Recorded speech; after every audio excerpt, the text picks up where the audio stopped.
Hello， 大家好，我係葉師傅，歡迎翻到嚟12生肖開運秘笈。今日我哋講嘅生肖咧係屬猴嘅，2026丙午馬年，午屬火，申屬金。屬猴同埋太歲之間係屬於火克金嘅關係，屬於係壓力好大、是非較多嘅一年。但係咧，同樣亦都係有機會磨練實力嘅一年嚟喎。整體嘅格局咧，我哋可以形容為外在咧有要求啦，節奏好快啦，但係你要頂得順啦，然後你就可以喺個頂住嘅期間 upgrade 到你自己嘅。適宜咧，今年穩中求進，少啲衝動，多啲部署。我哋講下2026屬猴事業同埋適合嘅行業，有利發揮嘅方向啦，因為你本身係靈活反應啦，頭腦轉得快啦，所以你係好適合翻呢種咁樣嘅工作嘅。比如係咧做 marketing 啦，做銷售啦，做顧問啦，做科技啦，做金融產品，仲有一啲係講求談判同埋協調人物嘅範疇嘅。比如係 BD 啦，公關啦， KOL 啦，培訓嘅講師啦，有利於你口才同埋人物嘅資訊優勢去揾錢嘅。兼職方面咧，你可以揀一啲，例如做網店啊，做內容創作啊，專業嘅 freelance 啊。不過你記住咧，要細水長流，唔好一開始就搏到盡啊。兼職都係咁話。今年嘅工作咧，你就要小心，就唔好一時意氣用事咧，無啦啦走去辭職，睇老細唔順眼又同佢頂頸，將自己咧就陷入咗個壓力翻倍嘅狀態啊。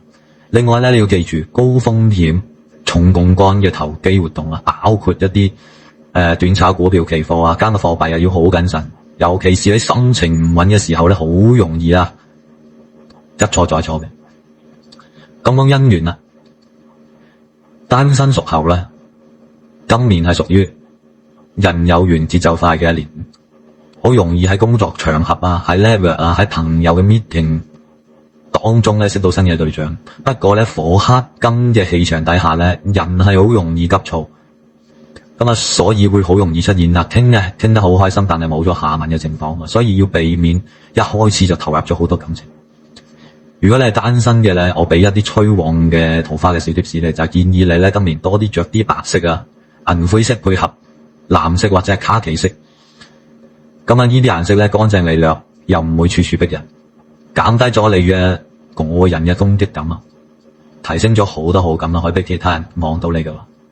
如果你係有伴侶或者已婚嘅，今年工作壓力咧同埋外在嘅誘惑咧會比以前多嘅，所以你千祈唔好忽略你嘅另一半。另一方面咧，你亦喺外邊好多曖昧噶，所以咧一定要將條界線 set 得好清楚，唔好製造任何感情嘅誤會俾人哋。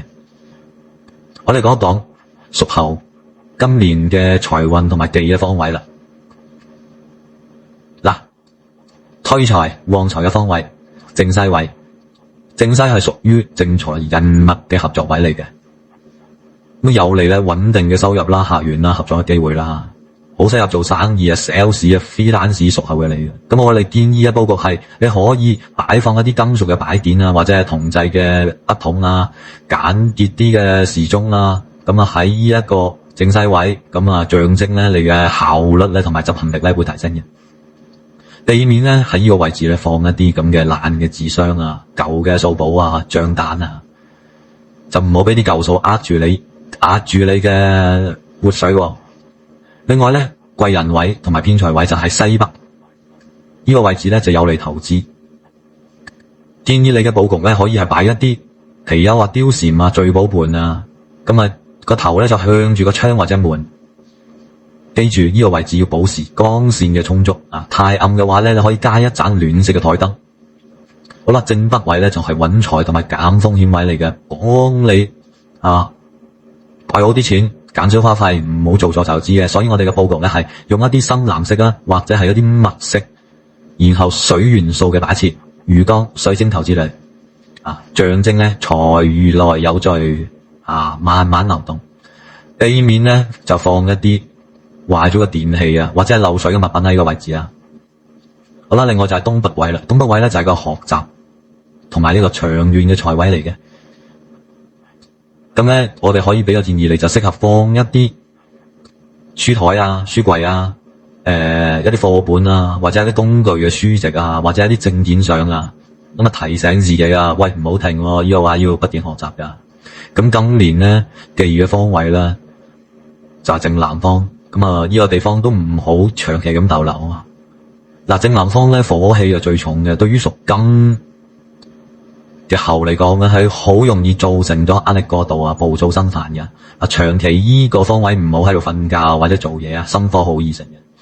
我哋嘅建議咧係，你個睡床咧啱啱好放喺正南位，可以用淺色或者係冷色嘅床品去中和個火氣嘅。即係如果你係啱啱放喺依個位置啊，避免咧長期咧用強烈嘅紅光係射住個位嘅。咁如果有嘅話，要留意下啦。另外咧，東南位咧就易咧惹呢個口舌八卦，口舌啊，即係同同事之間嘅是非啊。咁啊，你八卦咁樣喺東南邊咁樣，亦都唔係咁好嘅。咁所以咧就唔建議咧將主要嘅辦公位置啊，或者係會議台啊，或者係要嚟傾嘢嘅位置咧放喺呢個位置咯。另外正東咧就係容易有變動嘅吓，好容易出現一啲講好咗又反口嘅。咁啊，減少喺呢個位置裝修改裝。如果你真係嘅話，我一定要做嘅，都要揀個良辰吉日。咁另外，屬猴嘅今年嘅顏色咧，同埋食物咧，咁我就俾一個建議你。嗱，推薦嘅顏色咧係白色啦、銀色啦，同埋金屬嘅色嘅，咁可以強化咗你本身金嘅本質，另外提升到你嘅專業感同埋判斷力嘅。咁啊，黑色就少用啲啦，今年。另外咧，藍色同埋灰色咧就會幫你降火，幫你冷靜嘅。另外有一啲係米黃色啊、卡其色咧，就會幫助到你穩定個心神啊，減少你心浮氣躁嘅。咁另外好謹慎用嘅顏色咧，就係大面積嘅鮮紅色、橙色。嗱，火克金咧力量好強嘅，容易令到人哋暴躁嘅。咁所以咧就唔好咁紅火火啦，大面積嘅紅唔好用啊。咁頭先講過啦，黑色啦，黑色就係長期都唔好用嘅。你有嘅話想着啲沉啲咪灰色咯。好啦，另外啦，有幾種食物可以介紹俾你啦。咁啊，今年就係黑曜石啦，或者係煙晶啦。咁啊，擋小人，穩定情緒嘅。達水晶，幫你思路清晰，提升你嘅專注能力。咁另外，金屬材質嘅手錶或者飾物，咁我強化你屬猴嘅金氣，有利你嘅事業同財運啊。咁呢樣好簡單啦，買隻金撈吓。買隻銀鈎，或者係戴個金鏈咁樣，戴隻金手鐲、戒指都得。就我哋講一講屬猴今年嘅吉星同埋凶星啦。嗱，今年咧吉星咧就有驛馬文昌啦，凶星咧就係有孤神啦同埋喪門嘅。咁啊，驛馬星咧就代表你今年就多變動啦，容易奔波，咁啊利於你搬遷啊、出差啊、海外升學同埋發展嘅。文昌星啦，一聽就知啦，有助學業啦、考試運啦。咁另外，孤神咧就係你今年好容易有孤獨感嘅，所以你要多啲同人哋溝通交流啊，特別係男性。喪門咧就會影響你家宅同埋長輩嘅健康嘅，咁所以你今年要多啲去關心下你嘅長輩啦。咁如果你覺得，咦，我今年都好似要做少少嘢幫手喎，冇問題，記住我年頭叫你哋去拜一拜太歲，心安理得，今年你會行得好順暢噶啦。好啦，今集嘅節目咧又嚟到呢度差唔多啦。